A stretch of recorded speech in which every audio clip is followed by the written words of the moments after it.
Hey there, and welcome. Today we're going to tackle something super important, how to turn dry data into a compelling story. We'll learn exactly how to talk about charts and graphs with total confidence in English so you can really make an impact. You know that feeling, right? You're in a meeting, there's a chart on the screen, and the story is crystal clear in your head. But finding the right words in English to actually describe what you're seeing, well, that can be tough.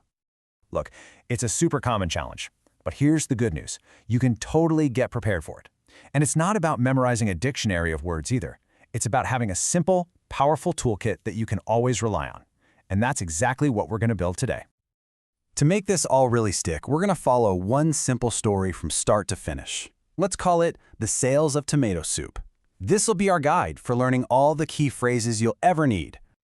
All right, so first things first, before we can even start talking about a chart, we got to know what to call it, right? So let's quickly run through the four most common types you're going to see pretty much everywhere. Okay, here we have the pie chart. I mean, it looks just like its name, right? A circle cut into slices. It's perfect for showing how different parts make up a whole. Next up, the bar graph. This one's super straightforward. It uses these rectangular bars to compare different things. It's awesome for seeing at a glance which category is biggest or smallest. And here's a classic you've definitely seen before, the line graph. It connects the dots over time, which makes it the absolute best way to show how things are changing. And last but not least, the scatter graph. This one uses a bunch of dots to show if there's a relationship between two different things. And hey, here's a quick pro tip for you. For bar graphs, line graphs, and scatter graphs, we usually just say graph. But for the pie diagram, we almost always say chart. It's a small thing, but it helps you sound more natural. Okay, so we know what they're called. Now for the fun part. How do we actually describe what's happening on the graph? This is where our tomato soup story really comes to life. But before we get into the action, we need to understand the stage. Every graph has two of these lines, or axes. The one along the bottom is the x-axis, and the one going up the side is the y-axis. This is basically the map for our story. When you boil it all down, the data on a graph is usually doing one of two things. It's either going up or it's going down. Simple, right? So for things going up, you can say they're increasing or growing. And for things going down, they're decreasing or falling. These are your foundational words.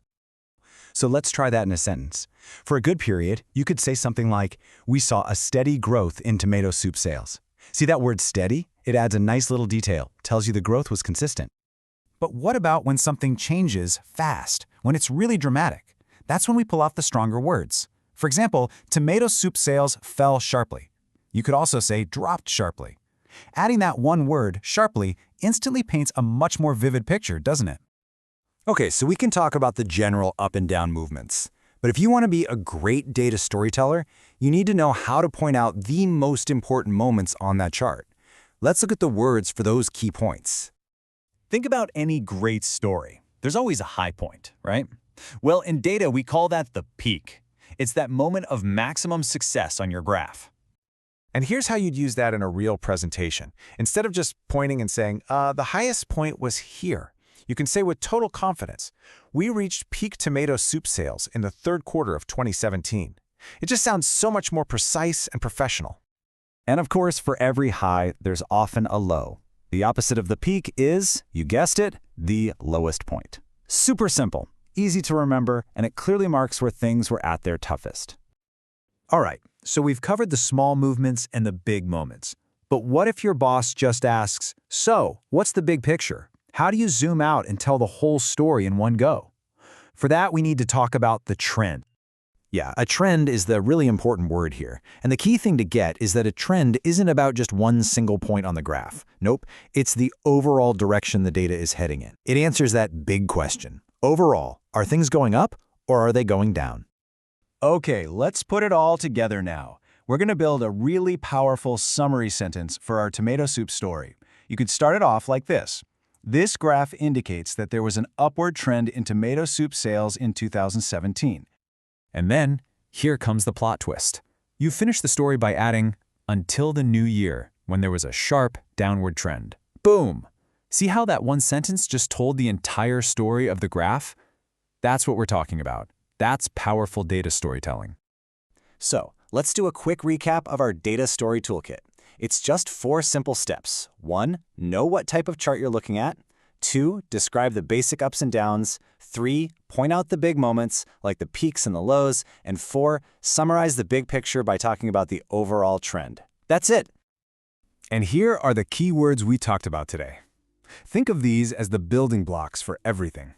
Get comfortable with these, and you'll be able to talk about any data that comes your way. So there you have it. You now have the language, the toolkit, to take any boring, flat chart and turn it into a story that people will actually listen to. So, the only question left is, what story is your next presentation going to tell?